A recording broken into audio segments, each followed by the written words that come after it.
Pukul 6 waktu Indonesia Tengah, Radio Republik Indonesia ND menghadirkan Warta Berita.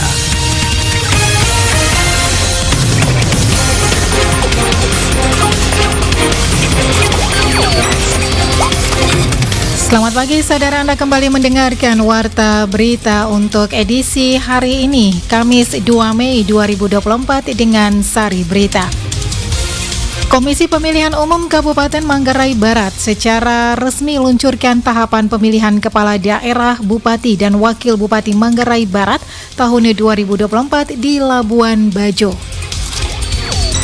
Wolobobo Ngada Festival akan kembali digelar pada Juli 2024 mendatang. Bersama saya Christian Sendah, kita ikuti berita selengkapnya.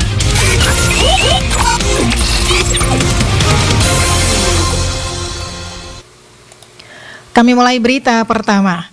Komisi Pemilihan Umum Kabupaten Manggarai Barat secara resmi luncurkan tahapan pemilihan Kepala Daerah, Bupati dan Wakil Bupati Manggarai Barat tahun 2024 di Labuan Bajo. Selengkapnya, Epi Wahab melaporkan.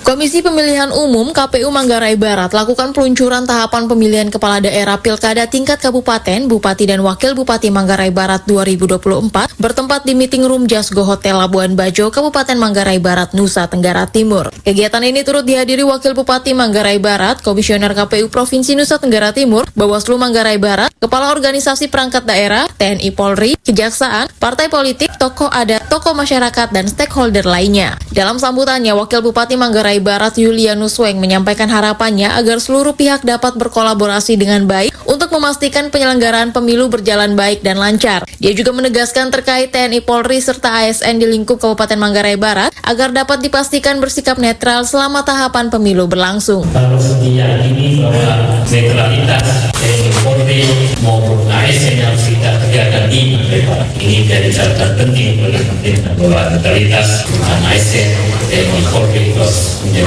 penting di Kabupaten Manggarai Barat ini. Tentu pemerintah juga sangat mengharapkan dukungan dari semua pihak, baik itu teman-teman dari TNI, Polri, tokoh agama, tokoh masyarakat, pimpinan partai politik, semua stakeholder, termasuk insan pers dan seluruh masyarakat Manggarai Barat. Kita memberi dukungan full kepada para penyelenggara pemilu agar pesta demokrasi dapat berjalan dengan aman, lancar. Dalam kesempatan yang sama, Ketua KPU Kabupaten Manggarai Barat, Crispianus Beda, dalam sambutannya mengatakan harapannya pada momentum pilkada ini dapat menjadi sebuah konsolidasi sehingga terwujudnya Manggarai Barat yang demokratis. Pilkada kali ini adalah momen penting untuk secara bersama-sama mengajak segenap elemen masyarakat, baik calon pemilih maupun pemilih, partai politik, calon peserta pemilihan, dan para pihak multi-stakeholders untuk secara bersama-sama pulang ke dalam. Pertama, pulang ke dalam untuk merayakan ingatan, dan kedua, pulang ke dalam untuk sekaligus mencanangkan visi bersama. Perjumpaan ingatan dan visi itu disebut sebagai konsolidasi. Pilkada di Manggarai Barat sendiri pada tahun 2024 merupakan kali kelima diselenggarakan dan pertama kali digelar pada tahun 2005. Tentu besar harapannya baik dari penyelenggara pemilu, instansi terkait dan masyarakat secara keseluruhan agar pelaksanaan Pilkada 2024 dapat berjalan baik dan lancar serta dapat melahirkan pemimpin yang mampu menjalankan visi misi dengan penuh tanggung jawab khususnya di Kabupaten Manggarai Barat. Dari Labuan Bajo, Epi Wahab melaporkan. Wakapolres ND Kompol Ahmad Esa menyoroti isu yang menjadi perhatian serius Polres ND, yaitu hoaks dan ujaran kebencian. Laporan Lady Badin. Dalam dialog interaktif pasca pemilu yang digelar oleh RRI ND pada Selasa 30 April 2024 lalu, Wakapolres ND Kompol Ahmad SH mengatakan ujaran kebencian dan hoaks dalam era digitalisasi saat ini menjadi sebuah isu yang mendapat perhatian serius dari Polres ND. Wakapolres Ahmad mengungkapkan jika aturan yang mengatur terkait hoaks dan ujaran kebencian telah ada dalam undang-undang secara umum, namun akan ada aturan khusus dalam konteks pemilu dan pilkada. Wakapolres Ahmad menjelaskan aturan khusus ini mencakup larangan memberikan hasutan, menghujat, melakukan kekerasan, atau mengancam dalam setiap tahapan pemilu. Jadi dalam ranah digitalisasi itu semua sudah ada aturannya. Undang-undang IT ada, Itu kalau secara umum. Tapi kalau sudah nanti masuk ranah pemilu kada kepala daerah, maka itu pun akan ada aturan lex specialisnya, aturan yang lebih khusus mengatur tentang itu. Karena di tiap tahapan nanti akan ada aturannya bahwa setiap orang dilarang untuk memberikan hasutan dan lain sebagainya, menghujat kebencian, melakukan kekerasan, ancaman kekerasan, semua nanti dia. Wakapolres ND juga menekankan pihak kepolisian memiliki tim cyber khusus yang akan menindaklanjuti laporan dan melakukan penyelidikan jika ada yang merasa dirugikan. Kami di Polres ND sudah ada tim siber, patroli siber itu ada. Kalaupun perlu dan kalaupun bisa, yang merasa dirugikan itu melapor. Jadi gitu. Jangan hanya kita ngomong akun palsu. Karena kami akan melacak dari yang adminnya. Ini siapa nih? Jadi admin wajib tahu itu. Tanggung jawab admin itu mengatur alur kemudian etika yang terjadi di dalam adminnya, kelompok adminnya. Tapi kalau mau dipidanakan, silakan yang merasa dirugikan melapor. Polres ND menurut Wakapolres Ahmad telah siap untuk mengawasi dan menegakkan aturan terkait digitalisasi dalam konteks Pilkada 2024 serta menjamin keamanan dan privasi masyarakat dalam berpartisipasi di proses demokrasi. RRI ND Lady Badin melaporkan. Kita beralih ke berita lainnya. Dalam rangka mempromosikan kekayaan alam dan budaya Ngada, Wolobobo Ngada Festival WNF akan kembali digelar yang dijadwalkan akan berlangsung mulai tanggal 25 hingga 27 Juli 2024. Laporan Rosa Dalima. Semua orang berbicara tentang bambu. Menyisir keindahan alam Ngada, festival ini akan merangkul 3 elemen utama yakni kopi, tenun, dan bambu. Lokasi pelaksanaan festival tersebar di 3 titik penting yakni Kebun Raya Wolobobo, Kampus Bambu Ture Togo, dan Lapangan Kartini Bajawa. Kopi Arabica Bajawa dikenal sebagai salah satu kopi berkualitas terbaik, akan menjadi sorotan utama dalam festival ini. Selain itu, dengan pesona alam Kebun Raya Wolobobo yang menawarkan pengalaman unik melalui Wolobobo Mountain Walk dan berbagai kegiatan sport tourism. Menurut konsultan senior dari Yayasan Bambu Lestari di Kampus Bambu Ture Togo Paskalis lalu, untuk lokasi di Kampus Bambu Ture Togo, peserta akan diajak mengeksploitasi keindahan serta kegunaan bambu melalui workshop dan pameran bambu. Bambu Lestari atau melalui Kampus Bambu Ture Togo ini partisipasi dalam kaitan dengan Festival Wolobobo. Kami menyiapkan tempat ini untuk tempat di mana semua orang boleh berdatang sini. Dan waktu itu kami melakukan kegiatan namanya Pasar Napu Betul, di mana di pasar ini berbagai macam kegiatan yang hubungan dengan bambu. Dan ada kuliner-kuliner tentu yang organik. Kemudian yang menjualnya di sini adalah partisipasi masyarakat di sekitar sini akan menjual kuliner-kuliner itu.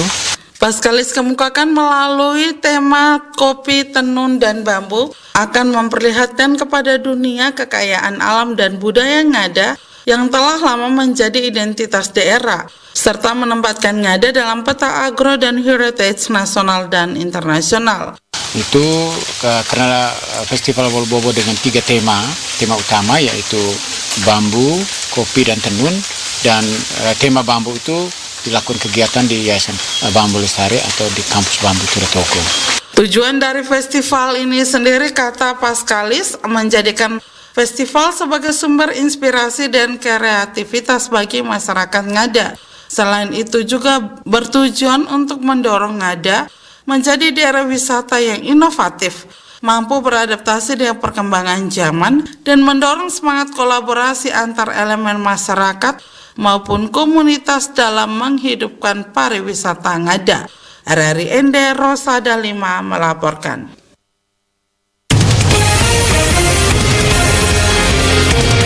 Anda sedang mendengarkan Warta Berita RRI ND.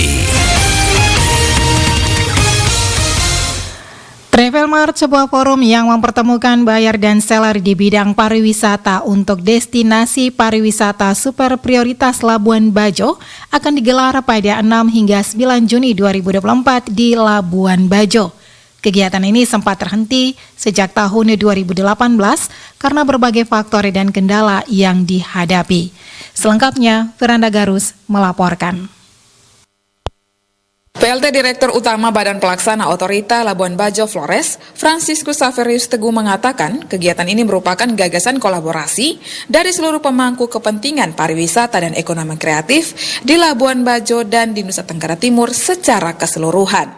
Kegiatan ini sekaligus menegaskan bahwa Labuan Bajo sangat layak untuk dikunjungi dan menjadi top of mind dari kegiatan wisata di Indonesia maupun secara global. Komodo Travel Mart ini adalah gagasan yang berangkat dari kolaborasi seluruh stakeholders, para pihak di Labuan Bajo, di NTT secara keseluruhan.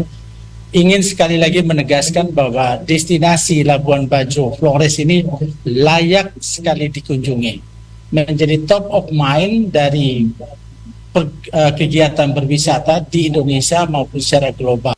Komodo Travel Mart 2024 rencananya akan diikuti 1.500 buyer dari berbagai negara yang menjadi pasar wisata ke Labuan Bajo, mulai dari Singapura, Kuala Lumpur, Malaysia, Australia, dan lain sebagainya.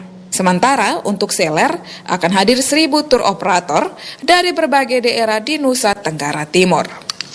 Franciscus Teguh menambahkan penyelenggaraan Komodo Travel Mart kelima ini akan sangat membantu dalam pengembangan Labuan Bajo sebagai destinasi pariwisata super prioritas, juga mengembangkan pariwisata Flores dan Nusa Tenggara Timur secara keseluruhan.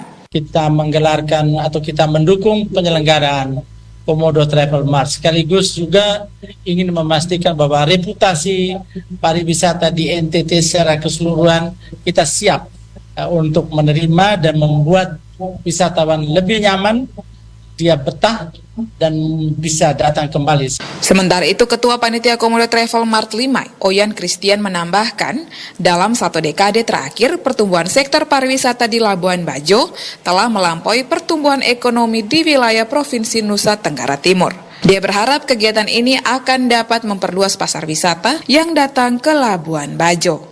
RRIND Firanda Garus melaporkan. Sementara itu, jelang rakor jaket Bung Karno dan hari lahir Pancasila, panitia lakukan pertemuan pemantapan. Laporan Nikolaus Makumeli. Sebagai salah satu kota yang termasuk dalam 22 jaringan kabupaten kota tapak sejarah Bung Karno yang ditetapkan pada 20 Juni 2023 lalu di Kota Blitar, Jawa Timur, saat ini pemerintah Kabupaten Ende tengah mempersiapkan berbagai kegiatan dalam rangka rakor jaket dan rangkaian kegiatan Hari Lahir Pancasila 1 Juni 2024 mendatang. Ketua Panitia Kanisius Poto kepada RRI menuturkan panitia telah melakukan rapat-rapat internal dengan beberapa seksi agar lebih fokus membicarakan hal-hal teknis terkait dengan kegiatan-kegiatan yang akan dilaksanakan baik terkait dengan rakor jaket dan Hari Lahir Pancasila. Menurutnya, hal ini dilakukan karena mengingat waktu pelaksanaan yang sudah semakin dekat. Yang agak beda dengan rakor ini karena kita menghadirkan kepala daerah dari luar Ende, daerah-daerah yang beririsan yang menjadi napak tilas Bung Karno. Itu ada 21 bupati wali kota. Adapun beberapa kegiatan yang akan dilaksanakan antara lain seminar nasional dengan tema Pancasila, menghadirkan narasumber dari BPIP dan juga pembicara dari provinsi dan lokal dengan menghadirkan salah satu moderator dari Universitas Indonesia yang sesuai jadwal akan dilaksanakan pada hari Minggu tanggal 2 Juni 2024 bertempat di Geraha Ritsela dengan target undangan peserta yang dihadirkan pada seminar tersebut antara lain tokoh masyarakat, tokoh agama, para pimpinan perguruan tinggi, para kepala sekolah SMP, SMA, SMK se-Kabupaten Ende, dan pengurus OSIS. Ditambahkannya bahwa untuk kegiatan rakor jaket sesuai jadwal pelaksanaannya pada tanggal 31 Mei 2024 bertempat di Ruang Garuda lantai 2 kantor Bupati Ende. Dirinya menjelaskan bahwa pada saat rakor jaket akan ada 4 kegiatan yang dilakukan antara lain penandatanganan ADRT, festival, seminar, dan pameran UMKM. Dirinya mengharapkan kepada setiap seksi untuk berperan aktif demi menyukseskan setiap kegiatan, baik kegiatan rapat koordinasi jaket Bung Karno, juga terkait penyelenggaraan Hari Lahir Pancasila. RRI ND,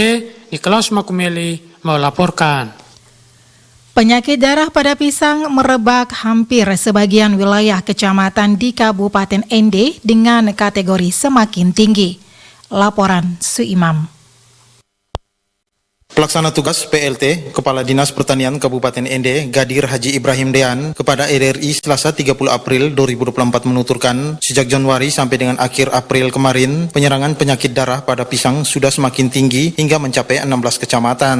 Dijelaskan sehubungan dengan penyakit ini pihaknya selalu menghimbau secara masif dan memerintahkan seluruh balai penyuluh untuk melakukan tracking serta sosialisasi dalam rangka pengendalian dan pencegahannya. Penyakit ini tidak ada obatnya. Penyakit ini sama bakteri, hanya langkah-langkah pencegahan dan pengendalian yang kita lakukan. Apabila ada penyerangan penyakit ini, maka kami sarankan untuk kita lebih hati-hati dan para petani, ibu bapak petani segera melaporkan pengamat hama saya, PL, BPP, untuk kami lakukan tracking dan melakukan langkah-langkah konkret untuk pencegahannya. Dikatakan dari 16 kecamatan yang diambang ekonomi berat terserang penyakit itu terdapat di 3 kecamatan, yakni Kecamatan Nangapenda, Maukaro, dan Bowaria. Jadi kecamatan yang parah itu seperti Nangapanda itu sudah 8.145, sedangkan Maukaro sudah 10.312, Bowaria juga sudah kurang lebih 5.000 terserang dan diikuti dengan yang masih 100-200 di kecamatan-kecamatan lain. Ia melanjutkan, untuk kecamatan lain penyakit darah pada pisang masih bisa diatasi dengan pengendaliannya. Ditambahkan, kecamatan-kecamatan yang masih aman dari penyakit darah pada pisang ini terdapat di 6 kecamatan, yaitu Kecamatan Ende Selatan, Ndona, Ndona Timur, Ende Timur, Lepembusu, Kelisoke, dan Dori.